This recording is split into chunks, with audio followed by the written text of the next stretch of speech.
सुल्ला सारकेल्या शेतकीय वाठारांत जातल्या पारंपारीक बारस ह्या उत्सवाविशीं थळाव्यान माहिती दिली। पयलींच्या काळी नांगर हाडपाची पद्दत म्हणजे पयलींच्या काळी कितें जातालें एक्चुअली खरी बैलजोडी घेवन ते नांगरणी करप। सामुग्री निर्माण जाल्ल्या कारणान बैलजोडी ना जाल्यार आनी नांगरूय ना जाल्यार मशीन जाग्यार आयल्या। पूण जी पयलीं पासूनची जी परंपरा आसा ती परंपरा त्या लोकांनी जल्मी लोक जे गाडी लोक आसा त्या लोकांनी चालू दवरले आनी आमी तेजो पाठपुरावो आतां युवा पिढी खातीर पावच्या खातीर ते चालू आसा।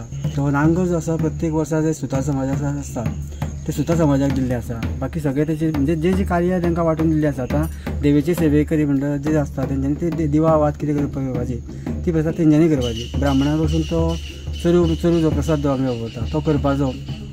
तो चरू हाडून हांगासर हे केल्या उपरांत नांगराची विधिवत पुजा करता आनी बैल नासल्या कारणान 2 मनीस घेता आनी अशेंच आमी शेत नांगरणीचो शुभारंभ जालो अशें म्हणून करता आनी तो चरू थंयसरलो आसता तो सगळ्यांक आमी तो वांटतात। जल्मी समाजा तर्फे गाडी समाजा तर्फे सगळ्या गांवांक निरोप दिलो वता की आयच्यान तुमी ही बारस जाल्या शिवाय आमकां कसलोच जायना। पयलीं पासूनचे आसा जो पर्यंत बारस जायना तो पर्यंत आमकां शेतान देवपाक मेळना। युवकांनी ह्या उत्सवांनी भाग घेवपाची आनी परंपरा टिकोवन दवरपाची गरज थळाव्यान उक्तायली।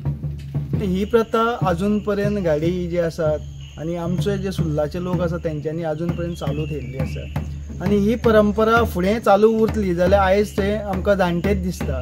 तर आयचे आमचे यूथ आसा पळय तेंच्यांनी तितून इनवॉल्व जावपाक जाय। आमचे जे भुरगे आसा तेंच्यांनी फुडाकार घेवपाक जाय। त्या खातीर आमच्या सगळ्या युवकांक हांव एक विनंती करतलो की आमी शेतीन आयज फुडें सरलेलेच आसा।